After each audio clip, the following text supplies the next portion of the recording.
Santidad. Santidad. Hoy vamos a hablar de santidad. Es importante culminar esta serie de prédicas que tienen que ver con la visión de la iglesia. Y no podemos tener una visión si como iglesia no conocemos lo que es santidad. Hoy vamos a hablar un poco sobre este tema, porque este tema es bastante amplio. Pero vamos a dar un poquito de reseña sobre lo que la santidad significa. Primero empecemos con que al Dios al cual acabamos de estar adorando, al cual acabamos de estar dándole alabanza, uno de sus atributos es que es santo. Él es santo.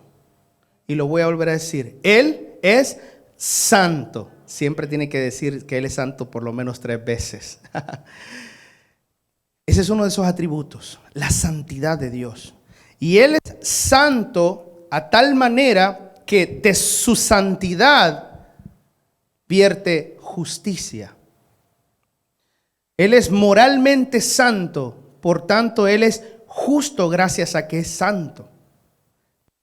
Es algo muy bonito. Nuestro Dios, otro de sus atributos es que Él es justo. Es un Dios de justicia. Vamos a hacer esta pequeña analogía solo para poder presentar o dar una idea de lo que la santidad de Dios es. Imagínense que tenemos a Dios como si fuera el sol. El sol irradia calor. Y eso es bueno para nosotros, ¿verdad? Porque nos mantiene calientitos, a pesar de que está haciendo 28 grados afuera. Pero mientras más nos vamos acercando a ese sol, se va poniendo más intenso el calor, ¿verdad? Entonces imaginémonos que la santidad de Dios es más o menos eso. Cuidado con este ejemplo, ¿verdad? No es que significa así, pero es una analogía nada más de lo que es nuestro Señor. Y Él al ser santo, Él es fuente de vida también. Él es único y también es poderoso.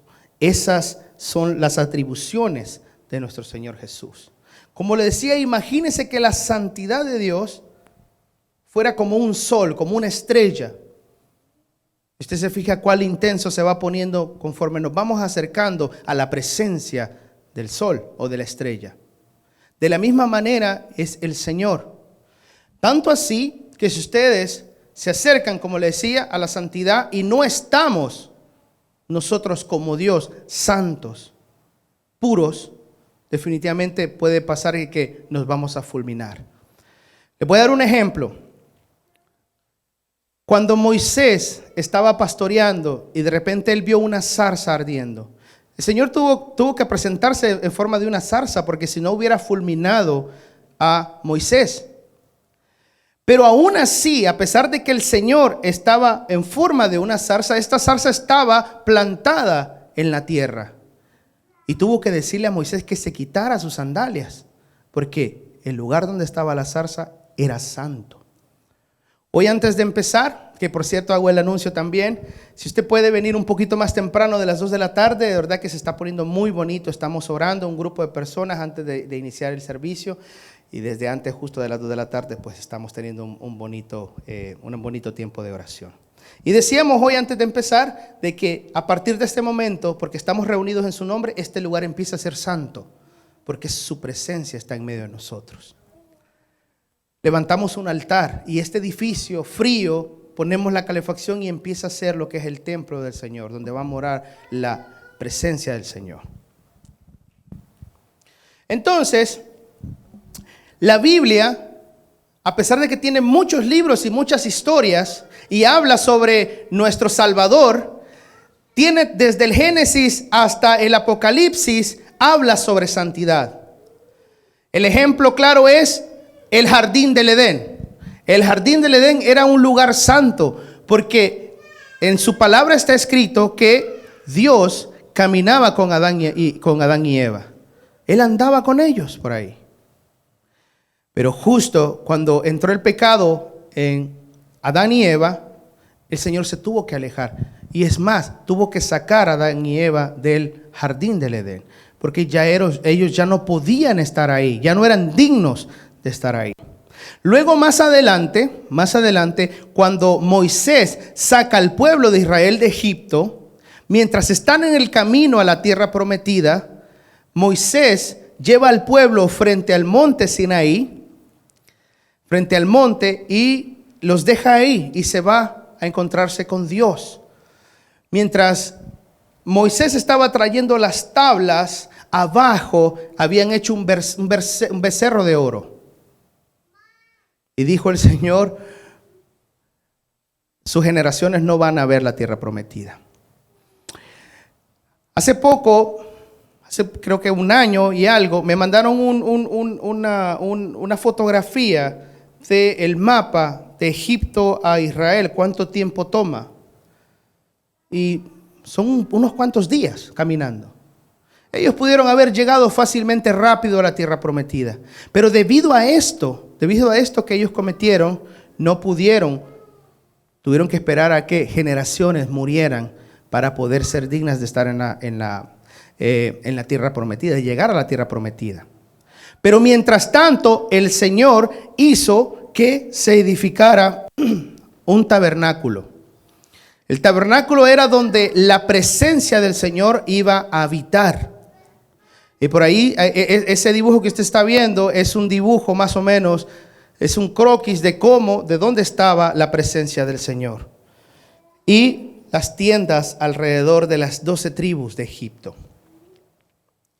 En el libro de Levítico, el Señor, después de estar en una montaña, viene y hace que construyan el arca de la alianza. Y en el arca de la alianza ahí está la presencia de Dios. Pero debido a que el pueblo estaba impuro, el pueblo no era santo, tenían que haber ciertos rituales para que estas personas pudieran entrar a la presencia de Dios. Entonces, fue que Dios, por medio de Moisés, escogió a los sacerdotes, aquellos que descendían de la tribu de Leví, a Aarón y a sus hijos. Instaló sacerdotes, pero estos tenían que tener cierta pureza. Y esa pureza solo se lograba por medio de rituales. Yo le invito a que lea, cuando tenga la oportunidad, lea el libro de Levítico. En el libro de Levítico habla acerca de eso, de cómo la presencia del Señor habita en medio del pueblo de Israel, pero ellos tenían que hacer ciertos rituales para poder ser santos. La santidad del Señor es algo bien serio con lo cual no se juega. Tanto así que los hijos de Aarón entraron a la presencia del Señor y quedaron fulminados. No estaban ritualmente puros. El Señor había instituido ciertos rituales que tenían que hacer las personas para poder entrar a la presencia del Señor. Y esos rituales usted los puede leer justo en el libro de Levítico. Ahí está. ¿Y qué te hacía impuro a ti? ¿Qué te hacía impuro a ti? Era cosas como tocar animales muertos, como tocar sangre, por ejemplo, y así un montón de cosas más que te hacían impuro. Y tenías que hacer ciertos rituales y matar animales para poder ser puro de nuevo y poder habitar en medio de la presencia del Señor, de su santidad. Entonces, tuvo que venir el sacrificio perfecto. Jesús tuvo que morir en la cruz.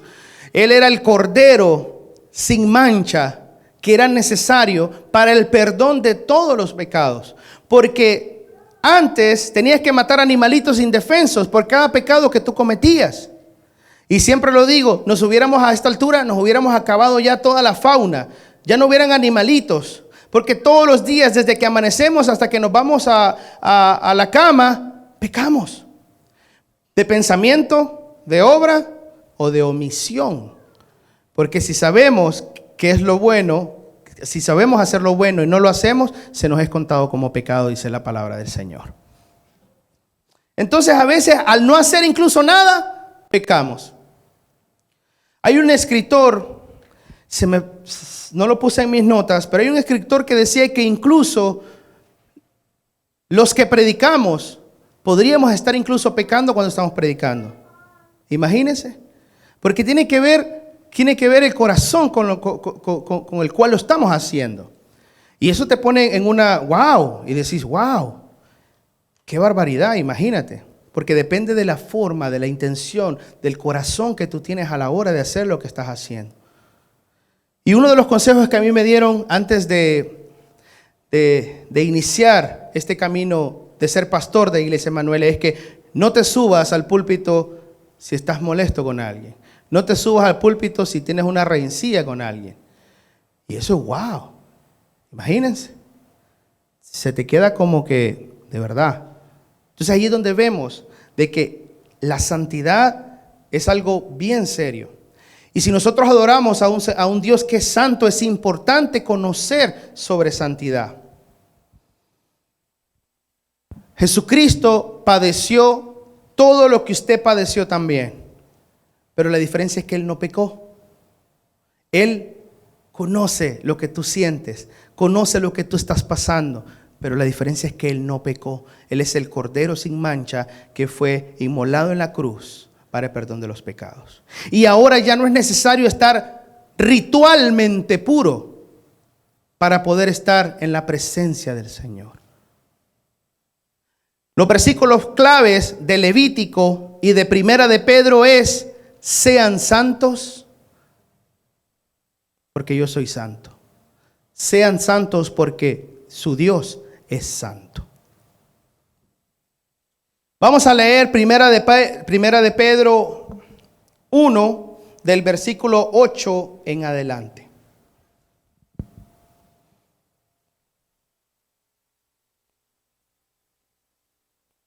Fíjense que yo tengo una versión bien bonita, que es la nueva versión internacional. Me gusta la Reina Valera también, y la vamos a estar citando.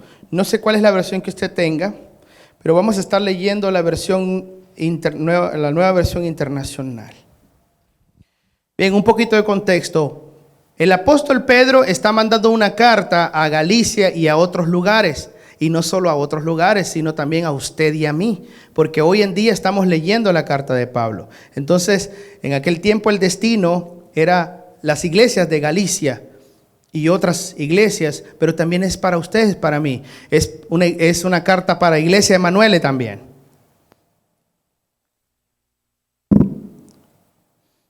Y empezamos leyendo los primeros 7 versículos. Hablan acerca de la introducción que hace el apóstol Pedro, ¿verdad?, a las iglesias. Les da su saludo, los bendice. Pero vamos a empezar a leer desde acá. Ustedes lo aman a pesar de no haberlo visto. Está hablando de Jesús. Y aunque no lo ven ahora, creen en Él. Y se alegran con un gozo indescriptible y glorioso, pues están obteniendo la meta de su fe, que es la salvación. Los profetas que anunciaron la gracia reservada para ustedes estudiaron y observaron la salvación. Querían descubrir a qué tiempo, a cuáles circunstancias se refería el Espíritu de Cristo que estaba en ellos cuando testificó de antemano acerca de los sufrimientos de Cristo y de la gloria que vendría después de esto. 12. A ellos se les reveló se les reveló que no se estaban sirviendo a sí mismos, sino que les servían a ustedes. Hablaban de las cosas que ahora les han anunciado los que les predicaron el Evangelio por medio del Espíritu Santo enviado del cielo. Aún los mismos ángeles anhelan contemplar esas cosas. Número 13. Por eso dispónganse para actuar con inteligencia, tengan dominio propio.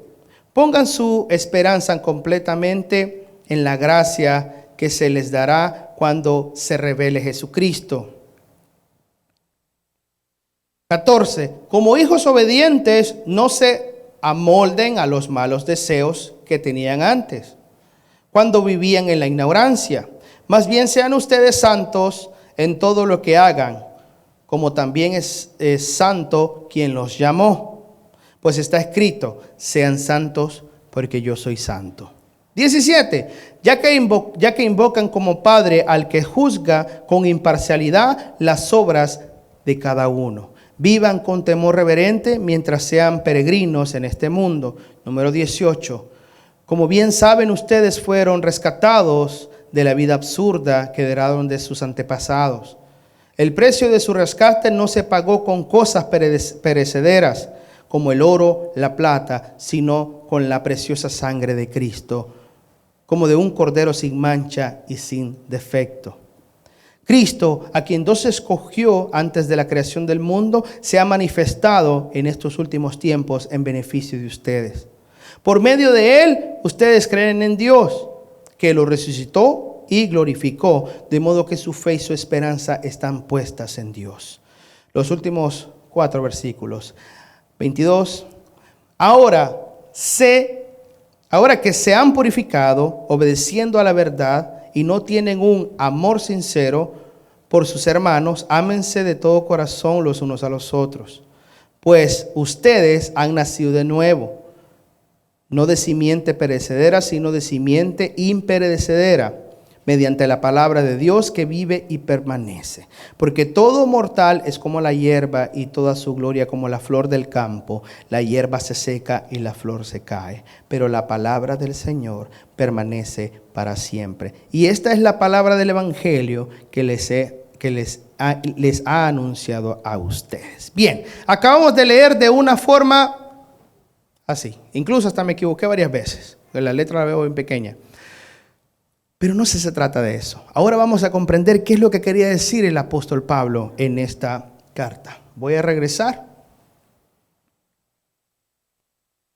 Y dijimos que vamos a empezar desde el número 8. Vaya subrayando su Biblia. Y si usted es como yo, que le tengo un poco de reverencia a eso no me gusta andar rayando la Biblia, a mí en lo personal. Pero si usted lo hace, hágalo, no hay problema. Bien, entonces como les decía, el apóstol Pedro está mandando esta carta no solo a aquellas iglesias, sino a usted y a mí. Y justo, si ustedes se fijan, habla acerca de santidad, habla acerca de que Jesús fue inmolado y era un cordero sin mancha. Y tiene mucho que ver con la introducción que acaba de hacer sobre la santidad.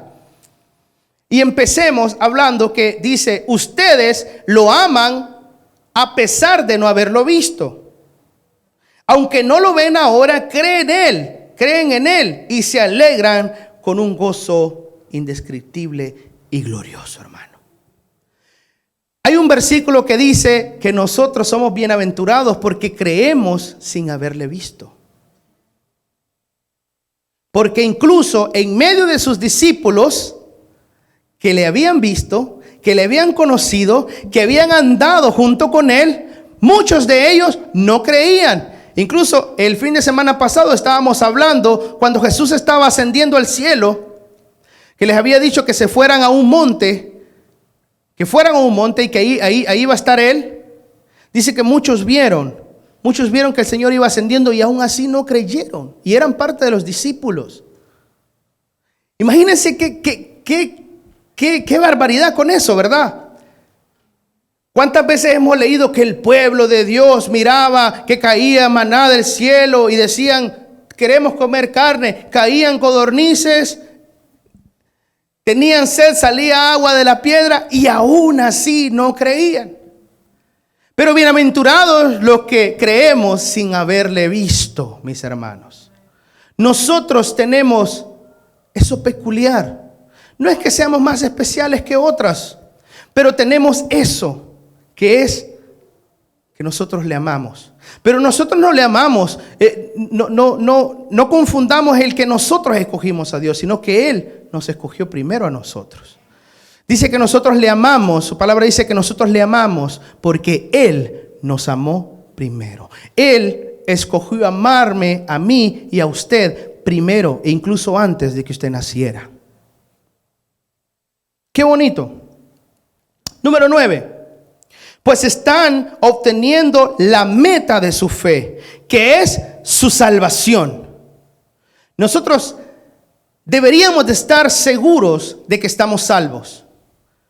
El día de ayer platicaba con alguien y me decía que había escuchado unas personas que tenían años de estar en una iglesia y que no sabían si eran salvos. Porque ellos hicieron una confesión de fe, pero tal vez porque les obligaron o porque se sintieron, no sé, les dijeron hagámoslo y lo hicieron, pero quizás no lo sintieron de corazón.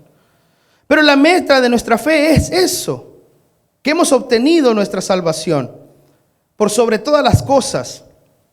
Número 10, y esto es bien clave. Los profetas que anunciaron la gracia reservada para ustedes, les dice, o sea, para nosotros, estudiaron y observaron esta salvación. Los profetas, los que escribieron de Cristo, los que escribieron cientos de años antes de que el Salvador viniera, ellos, dice acá, estudiaron y observaron esta salvación. Hay muchas personas que murieron antes de Cristo y murieron sin Cristo. Y esa es una de las preguntas que muchas personas tienen. ¿Y qué va a pasar con aquellos que no aceptaron a Cristo? Bueno, habría que hacer un estudio grande, pero hay esperanza incluso para ellos también. Sobre todo aquellos que vivieron conforme a los mandamientos del Señor. Pero es un privilegio porque aunque los profetas habían escrito sobre el Salvador, guiados por el Espíritu Santo, no tienen eso que nosotros tenemos, que nosotros ya gozamos de esa salvación. ¡Qué bonito!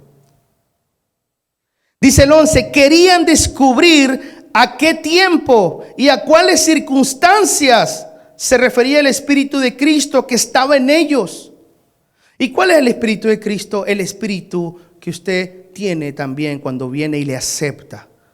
Porque dice que cuando aceptamos a Cristo, su palabra dice que el Espíritu Santo mora en nosotros. Y ese es el Espíritu Santo que ellos tenían, por los cuales ellos escribían y no sabían. Y tal vez tenían la fe de que, bueno, esto va a pasar y esto me ha dicho el Señor que va a pasar. Y lo escribían. Vuelvo a repetir el 11. Querían descubrir a qué tiempo, o sea, en qué momento es que iba a venir Jesús. Y cuáles circunstancias se refería el Espíritu de Cristo que estaba en ellos cuando testificó de antemano acerca de los sufrimientos de Cristo.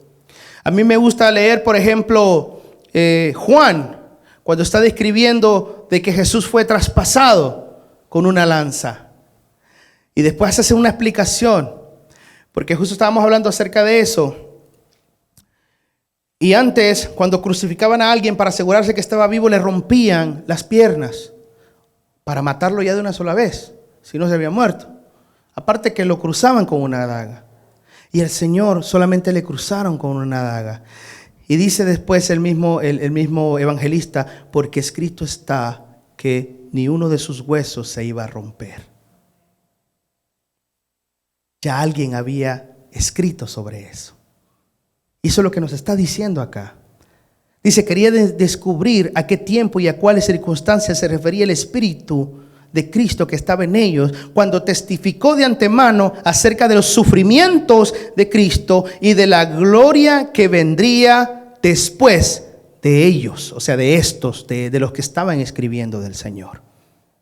Qué bonito. Por eso es que nosotros somos bienaventurados, porque creemos. Número 12. A ellos, o sea, a los que escribían del Señor, se les reveló que no se estaban sirviendo a sí mismos. Lo que escribían ellos no era para ellos. Era para personas como usted y yo, cientos, incluso miles de años después. Y vemos acá nosotros, vemos las escrituras. A ellos se les reveló que no se estaban sirviendo a sí mismos, sino que les servían a ustedes. Hablaban de las cosas que ahora les han anunciado. Los que les predicaron el evangelio por medio del Espíritu Santo enviado del cielo. Aún los mismos ángeles anhelan contemplar estas cosas. Todo lo que estamos leyendo es inspiración divina. Imagínense que aún los mismos ángeles anhelan contemplar esto que estamos leyendo nosotros. Esa gloria. Número 13. Por eso, dispónganse para actuar con inteligencia, dice esta versión. Pero si usted tiene la Reina Valera, dice, entonces ceñíos vuestros lomos con inteligencia, si no estoy mal. Ceñíos vuestros lomos con inteligencia. Si no estoy mal, eso dice la versión. Tengan dominio propio. Pongan su esperanza completamente en la gracia que se les dará cuando se revele Jesucristo. Es bonito usar varias versiones. Estoy usando la nueva versión internacional para que tengamos, porque usa un lenguaje más actual. Pero me gusta lo que usa Reina Valera, porque dice, ceñíos vuestros lomos. ¿Y qué significará eso? Fíjense que cuando yo aprendí eso, dije, wow. ¿Saben qué significa ceñirse vuestros lomos? ¿No? Bueno, yo les voy a explicar ahora, qué bonito. Resulta que, ¿se acuerdan? En la antigüedad todos andaban túnica. Túnica, era como un vestido, ¿verdad? Túnica. O sea, todos andaban túnica. No andaban pantalón como nosotros o qué, un pantalón de dama tampoco. Entonces, cuando decían ceñíos vuestros lomos, significaba que se agarraban la túnica y se la remangaban, se la amarraban, a modo de que si tenían que salir corriendo a pelear, a luchar con las espadas, no se tropezaran con su túnica. Aquí les voy a dejar este dibujo. No sé si se alcanza a ver. Entonces se fija en el primer dibujo, aparece la persona con su túnica normal. En el segundo dibujo se levanta la túnica, se la amarra, se la pasa por detrás y se hace una especie de pañal, ¿verdad? Y ahí lo ven con la espada. Ahí lo ven con la espada listo para correr.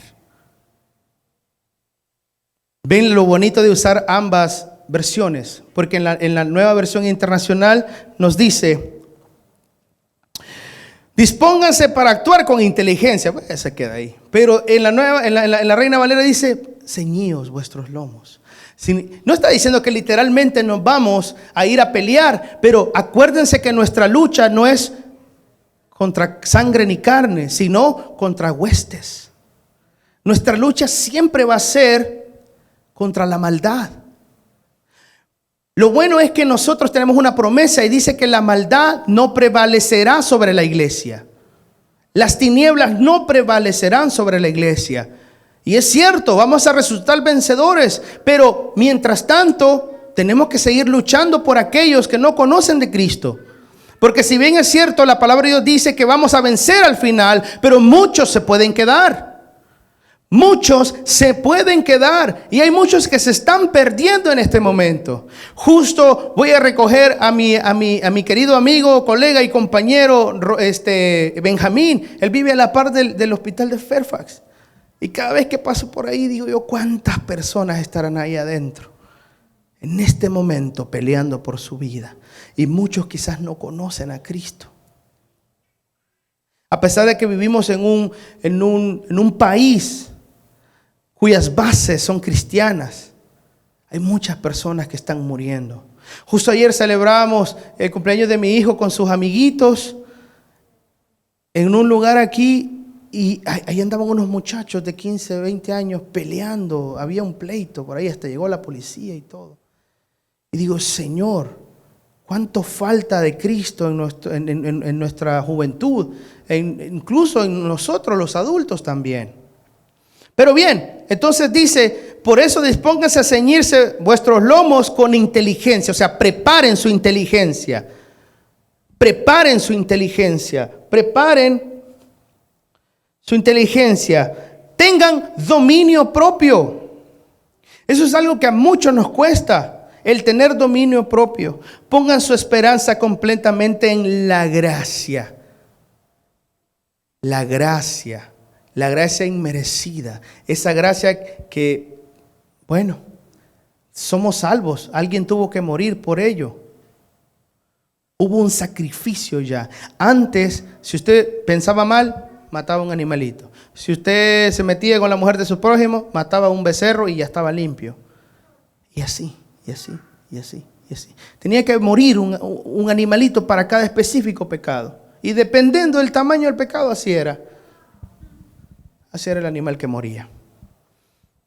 Pero vino nuestro Cristo Todopoderoso y dijo, Señor, yo lo voy a hacer por ellos. Y más adelante es justo, acá lo vamos a leer. Entonces, qué bonito aprender sobre lo de ceñirse, ¿verdad? Los lomos.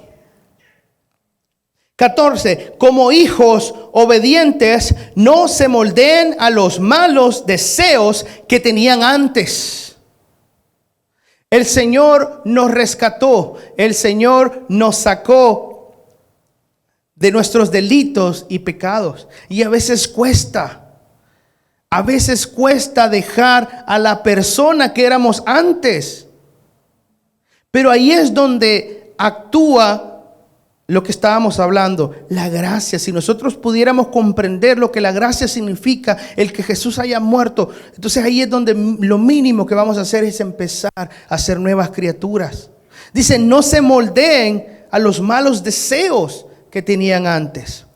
Cuando vivían en la ignorancia, y posiblemente muchas personas de nosotros vivíamos en ignorancia, no sabíamos lo que hacíamos. No conocíamos de que era pecado hacer ciertas cosas. O quizás sí. Pero posiblemente muchas cosas las hacíamos en ignorancia. Yo le voy a dar un ejemplo. Y aquí está mi madre testigo. Me acuerdo que una vez ella estaba sentada en el sofá. Y no sé, este era un día común y corriente. Y yo tenía una cerveza en la mano. Y ella estaba sentada viendo televisión. Llegué, me acosté en sus piernas y como bebé me tomaba la cerveza. Y me acuerdo que ella, dándome el pelo, me dijo, respétame. Y yo lo tomé como chiste. ¿De verdad? Va a haber una cervecita. Es que no es ni siquiera el acto de la cervecita. Es la irreverencia. Es la irreverencia. Y a veces uno, imagínense, estaba faltando al mandamiento que decía, honra a tu padre y a tu madre. Y yo ya lo había escuchado. Pero yo ya le pedí perdón al Señor y Él ya me perdonó. Y mi madre también. Son cositas pequeñas que uno no se da cuenta, en las cuales uno falla a veces. 15. Más bien sean ustedes santos en todo lo que hagan. Santos en todo lo que hagan. Ahí no dice sean santos cuando vayan a la iglesia. Ahí no dice sean santos cuando se junten con los hermanos de la iglesia. Ahí no dice sean santos los miércoles a las 7 cuando vienen a orar. Es sean santos en todo lo que hagan. Sean santos en todo lo que hagan. Por eso decíamos al principio la importancia de comprender de que venimos a seguir adorando a Dios, de que venimos a seguir dándole alabanza a Dios. Y eso es algo que nos cuesta. Eso es algo que nos cuesta porque ¿qué van a decir mis amigos? Que ya soy aburrido, que ya soy cristiano. Y no, hombre, si nos las pasamos chéveres anyway. Nos la pasamos chévere.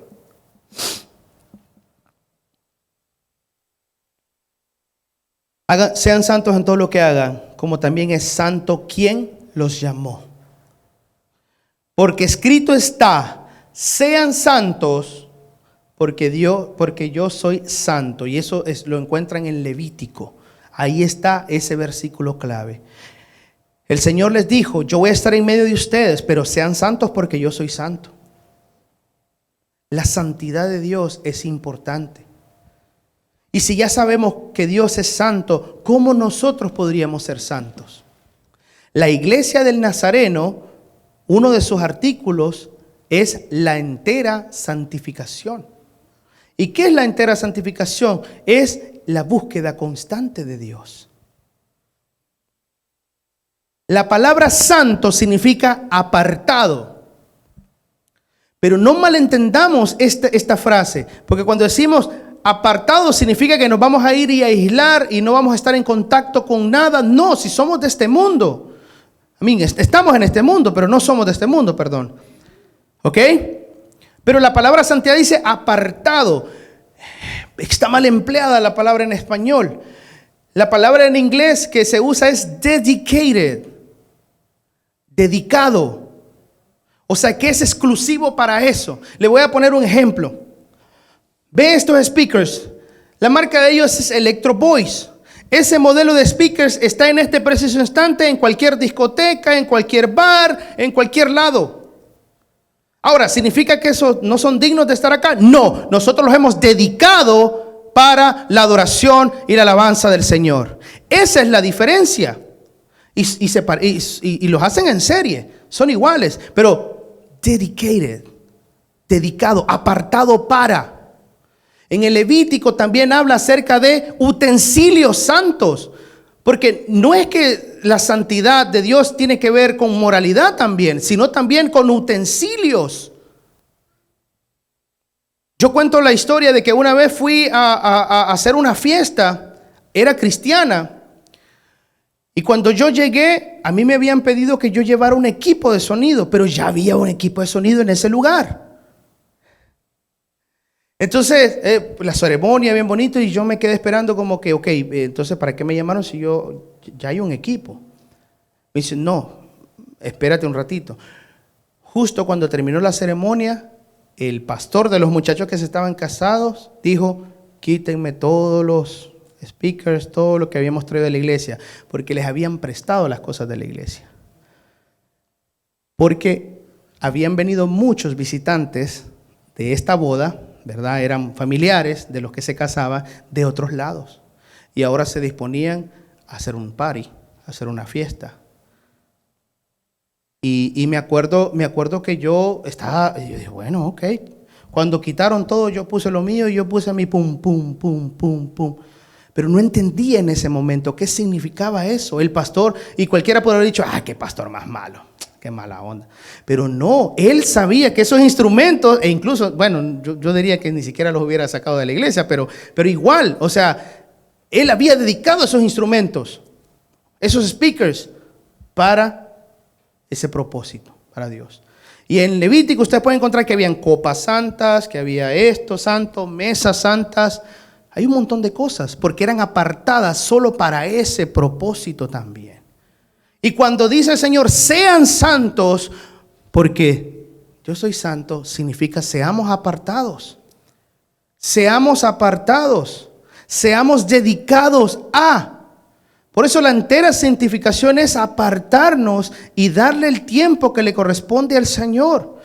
Tampoco no va a estar las 24 horas del día en la Biblia. Qué bueno fuera que tuviéramos ese tiempo.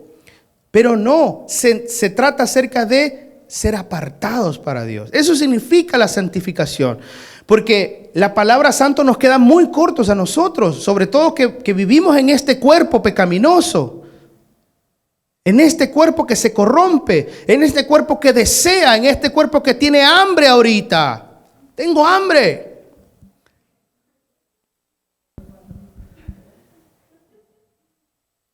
Y muchas veces nosotros tergiversamos por nuestro pecado, por el pecado que heredamos de nuestros padres, dice, ahorita lo vamos a leer, por eso. El sexo es malo, no es malo. Lo que pasa es que nosotros lo tergiversamos. Si el Señor nos puso papilas gustativas, nos puso sensaciones en nuestro cuerpo, pero para hacerlo conforme a lo que Él designa. Pero nosotros tergiversamos todo eso. Y luego viene Satanás y nos pone todo en bandeja de plata y dice, this is good, you gotta do it. Just do it, como dice el eslogan de Nike. Just do it. Don't fear. No tengas miedo, no temas, just do it. Sean santos porque yo soy santo. Ya que invocaron al Padre, al que juzga con imparcialidad las obras de cada uno, vivan con temor reverente mientras que sean peregrinos en este mundo. Vivan con temor reverente, dice. Vivamos con temor reverente. Porque si invocamos al Padre, cuando venimos a decir, eres Señor,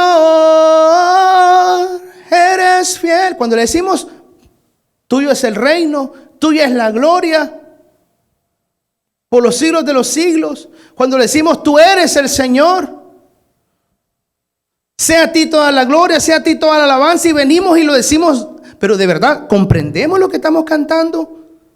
¿Le estamos de verdad dando ese lugar? ¿O solo lo decimos de labio? Porque si decimos que Él es el Señor, tenemos que vivir bajo sus lineamientos. Y nos apegamos a su justicia. Porque si fuera por justicia de otros, entonces, si vivimos en un mundo injusto. Yo leí hace poco a un muchacho que era un artista salvadoreño que se murió. Hace poco se murió. Se murió de un problema renal y él vivía en un lugar muy lejos. Y donde le podían hacer la diálisis era en San Salvador, y estuvieron 6 años en una burocracia para que vaya y le fueran a montar una máquina para que le hicieran la diálisis, por lo menos aunque sea en el pueblo, en la alcaldía. Pero no, pasó 6 años y el muchacho murió. Y vamos a decir, wow, se murió. Así es el mundo de injusto. En esa injusticia es que vivimos. Y muchas veces nosotros tenemos que vivir en esta injusticia, pero yo hoy día, no sé usted, pero yo quiero apegarme a la justicia divina del Señor. Yo quiero vivir conforme a la justicia, porque dice que Dios es imparcial. Y decía yo al principio que parte de su santidad, la justicia parte de la santidad de Dios. Y es mejor caer en manos de Dios que en manos de cualquier otra persona. Pero cuidado con eso.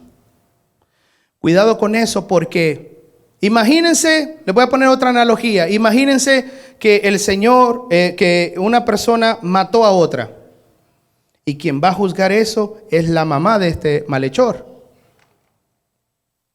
¿Para quién va a ser la justicia? ¿Para quién se va a aplicar la justicia? Imagínense que así fueran las cosas. Yo sé que no se puede dar eso, ¿verdad? Pero imaginémonos que la madre es la que va a tomar justicia ahí, y su hijo asesinó a alguien más. ¿Qué va a pasar ahí? ¿A quién se le va a aplicar la justicia? ¿Para quién es la justicia ahí?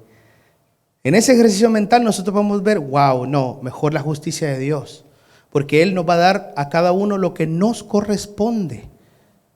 Y sepamos lo que aunque seamos santos, incluso después de eso, el Señor nos va a juzgar también por nuestras obras. Nuestro nombre puede estar inscrito en el libro de la vida. Pero aún así, está escrito que los hombres deben morir una vez y después el juicio. O sea que vamos a tener un juicio, a pesar de todo eso. Vamos avanzando, que ya me cogió la tarde. 18. Como saben bien, ustedes fueron rescatados de la vida absurda que heredaron de sus padres. Ya lo veníamos diciendo, ¿verdad? Todo este pecado viene desde nuestros antepasados. El precio de su rescate no se pagó con cosas perecederas, como el oro, como la plata, sino con la sangre preciosa de Cristo, como de un cordero sin mancha y sin defecto. Ese gran sacrificio es el que hace que ahora usted y yo tengamos vida eterna. Pero el que tengamos vida eterna no debe ser lo último, sino también tener una vida en santidad, una vida en esa constante búsqueda de Dios. Yo le hacía la pregunta a los muchachos y se lo vuelvo a repetir. ¿Cuántas veces hemos orado? ¿Cuántas veces hemos leído su palabra? Les decía a los muchachos de la alabanza. La importancia de que si venimos y cantamos a un Dios, que por lo menos estemos conectados con Dios, ¿verdad? Esto es importante. Número 20, Cristo, a quien Dios escogió antes de la creación del mundo, se ha manifestado en estos últimos tiempos en beneficio de ustedes. Fíjense, el Señor ya estuvo en el futuro. Dios existe desde siempre. Él ya había preveído que el humano se iba a corromper. Sin embargo, dice acá que Él escogió a Cristo por amor a nosotros.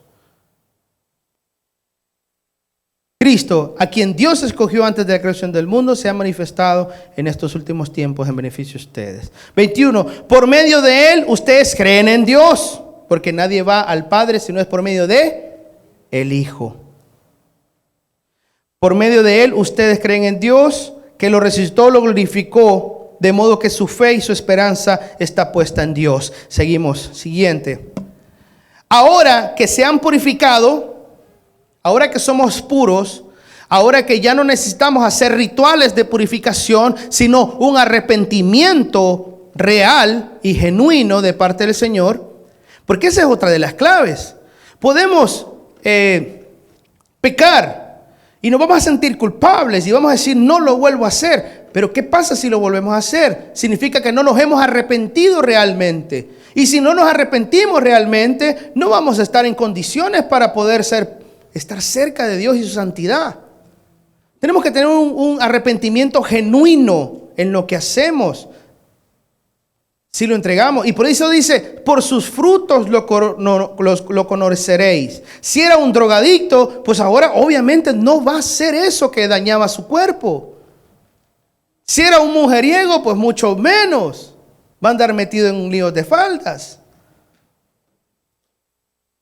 Porque tiene que dar frutos. Ahora que se han purificado obedeciendo a la verdad y tienen un amor sincero para sus hermanos, ámense de todo corazón los unos a los otros. Eso ya estamos claros con esa parte. Número 23, pues ustedes han nacido de nuevo, no de simiente perecedera, porque ahora somos hijos de Dios,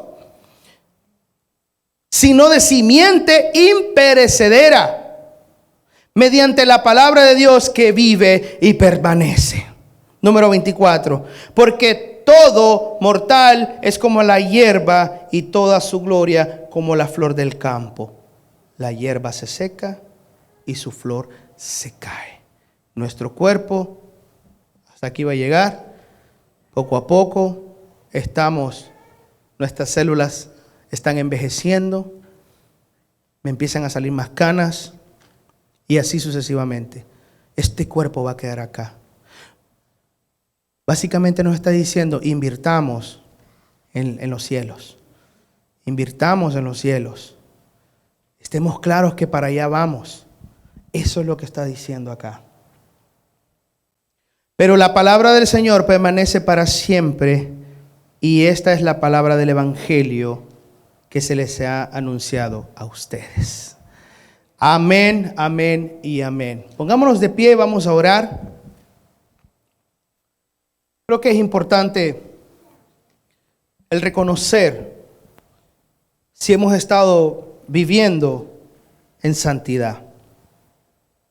Y ya dijimos que santidad no es solamente no hacer cosas malas, sino en la búsqueda constante del Señor. Buscarlo no solo en la iglesia, en sus templos físicos. ¿Cuánto tiempo has estado en meditación con el Señor en esta semana última? ¿Has tenido la oportunidad, aunque sea, ir al baño por ahí, un lugar ahí a solas con el Señor? Ahora, ¿qué tal con tu cónyuge? ¿Has tenido la oportunidad? Esa parte es difícil también. Porque si no lo hacemos solos, ahora imagínate juntos. Hemos tenido la oportunidad de ir a orar con nuestros hijos a su...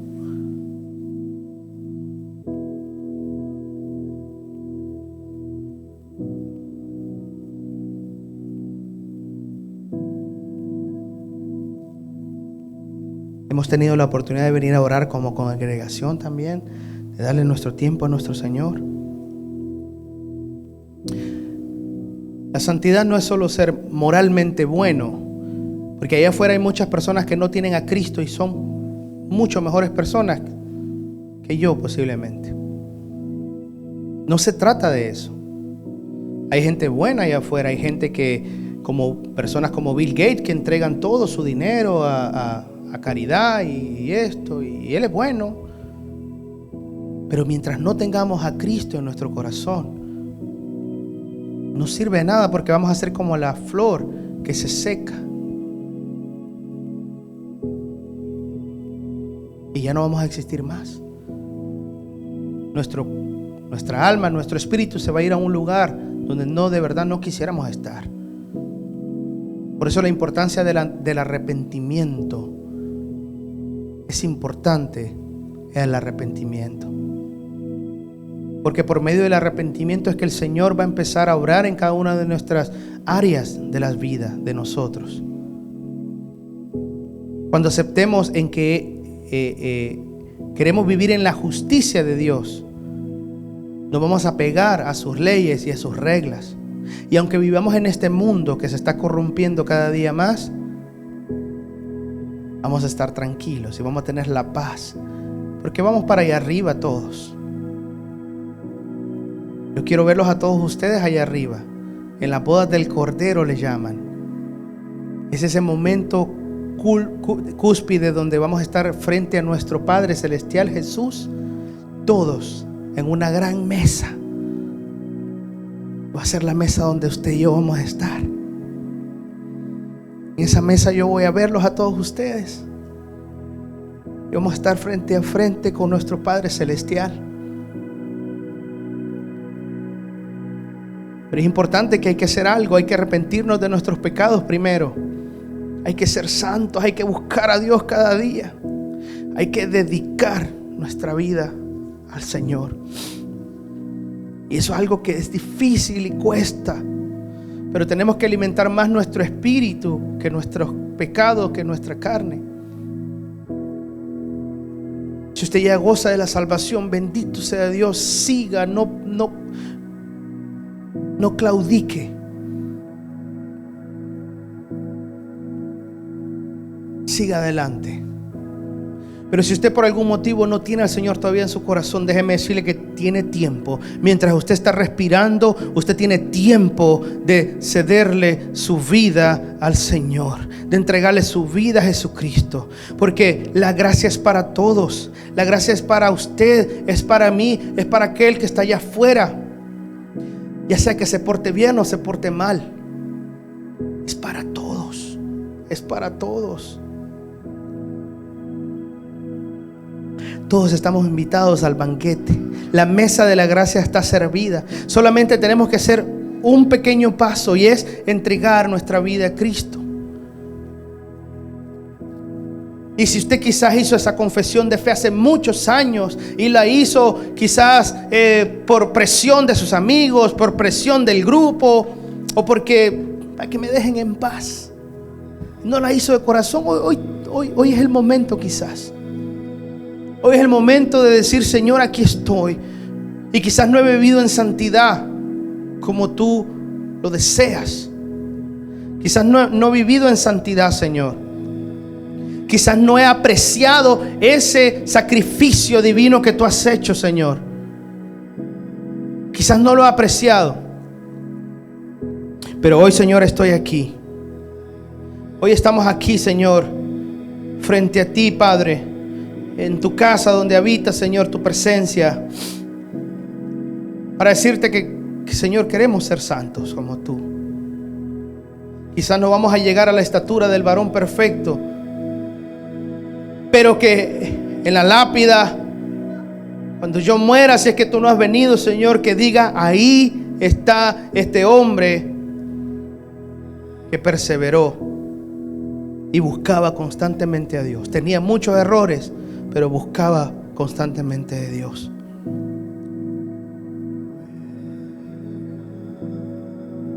Padre, yo te doy gracias, Señor, Gracias por la oportunidad que me das de estar aquí, Señor, frente a tu pueblo.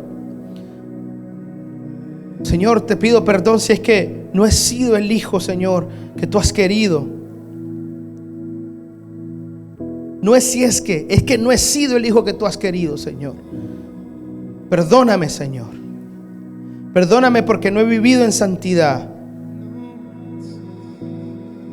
Perdóname, Señor, porque quizás no te he tomado en serio.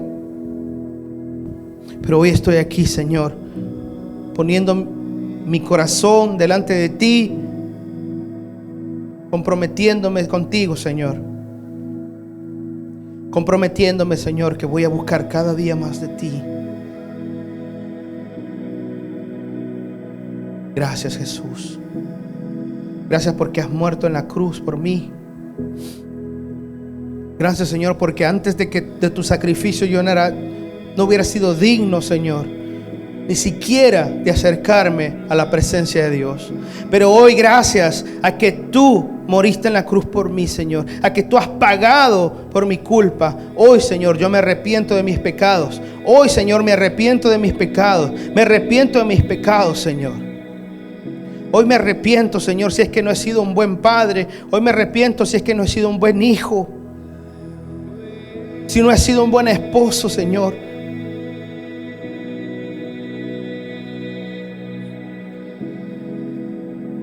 Y así, con sus propias palabras, hermanos, empiece a hablar con Jesús. Empiece a hablar con ese Dios misericordioso, en ese Dios que todo lo sabe. Pero Él quiere que hablemos con nuestra boca, con nuestro corazón. Así, con sus propias palabras, ceda.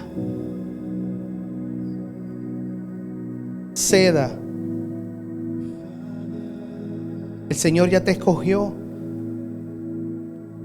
Señor, antes que fueras procreado ya te había escogido. Solo falta tomar ese paso.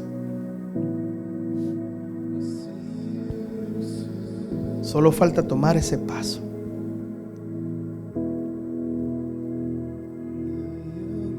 Si por algún motivo hay alguien aquí en medio de nosotros que no ha hecho la confesión de fe, hoy la vamos a hacer todos juntos. Si usted no ha entregado su corazón a Cristo todavía, hoy es el momento, hoy es la oportunidad para que lo hagamos de verdad, para que lo hagamos con el corazón. Y decimos: Señor Jesús, yo te acepto como mi único Salvador. Yo te acepto como mi Padre Celestial. Sé que moriste en la cruz, Señor, por mis pecados, por aquellos que he cometido, por aquellos que tal vez estoy cometiendo, por aquellos que voy a cometer. Sé que moriste en la cruz, pero que ese era parte del plan, Señor, para que en un futuro nos volvamos a encontrar. Hoy, Señor, te entrego mi vida. Hoy, Señor, te entrego mi ser, te entrego mi corazón, te entrego mis hijos, te entrego mi familia. Hoy, Señor, a partir de este momento, una nueva criatura voy a ser. Gracias porque moriste en la cruz por mí, Señor. Gracias, Señor.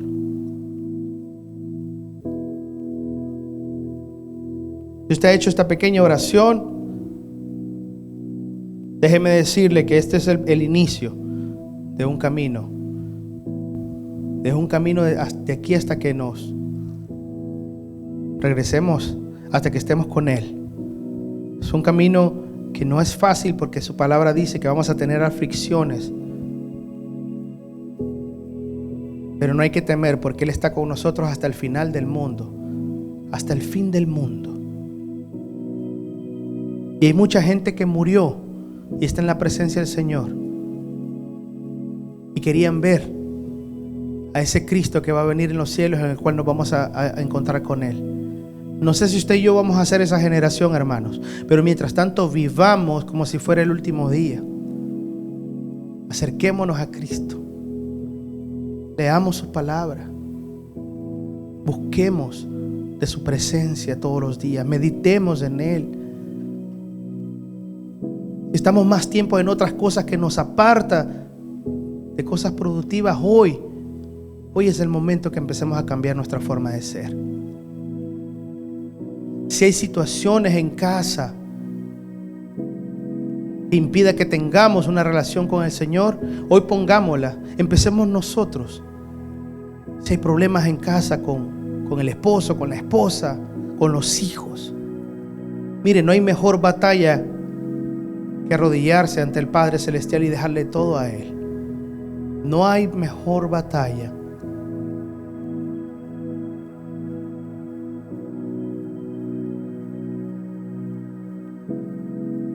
Cuando orábamos decíamos que éramos milagros andantes, ¿verdad? Todos ustedes son un milagro. ¿De cuántas cosas no los ha salvado el Señor? Él es fiel.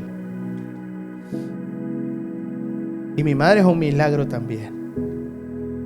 Porque no saben cuántas veces lloré a mi Señor para poderla ver aquí en la iglesia. Yo le doy gracias a mi Señor porque no quería irme a encontrarme con mi abuelita sin que ella viniera también. Yo no sé si en casa ustedes tienen a gente que no está convertida, pero es importante que hablemos de Jesús. Nosotros ya tenemos el boleto para subirnos al avión, pero hay gente que no. No nos quedemos callados. Hablemos de Cristo siempre. ¿Ok? Los bendigo. Ahora sí, nos despedimos y decimos: Padre que estás en el cielo, Señor, gracias. Gracias por este maravilloso momento, porque sé que estás aquí en medio de nosotros. Sé que estás obrando, Señor. Sé que estás cambiando, Señor, nuestra mentalidad, nuestro corazón. Porque esto no depende de nosotros, sino de ti, de tu Espíritu que se mueva, Señor. Que aprendamos cada día más sobre tu palabra. Depende, Señor, de que nosotros nos empecemos a meter más contigo, Señor. Que una visión, Señor, que nos traigamos, aunque sea de parte tuya, si no estamos contigo, si no estamos involucrados contigo, si tú no te metes en medio de nosotros, si tú no estás en medio de nosotros, si tu santidad, que es perfecta y es única, Señor, no está en medio de nosotros, nada vamos a hacer, no vamos a crecer, Señor. Hagamos lo que hagamos, no vamos a hacer nada si no es contigo, Señor.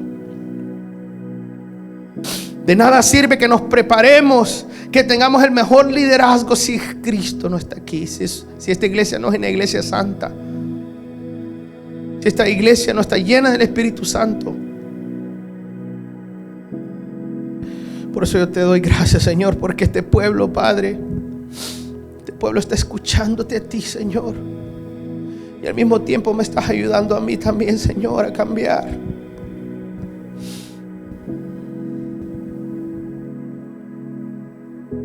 Gracias, Señor, porque tú nos hablas, que todavía tu palabra puede ser escuchada. Yo bendigo a mis hermanos, sus trabajos, sus anhelos, sus sueños. Cada una de las cosas que ellos emprendan, ellos lo van a lograr, porque tú vas a estar ahí en medio de nosotros, Señor.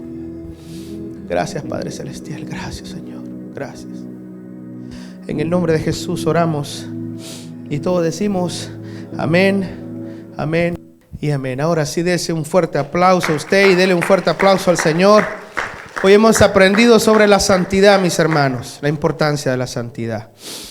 Abrace a alguien, si puede. Abrace a alguien, salude a alguien, sea de bendición para alguien.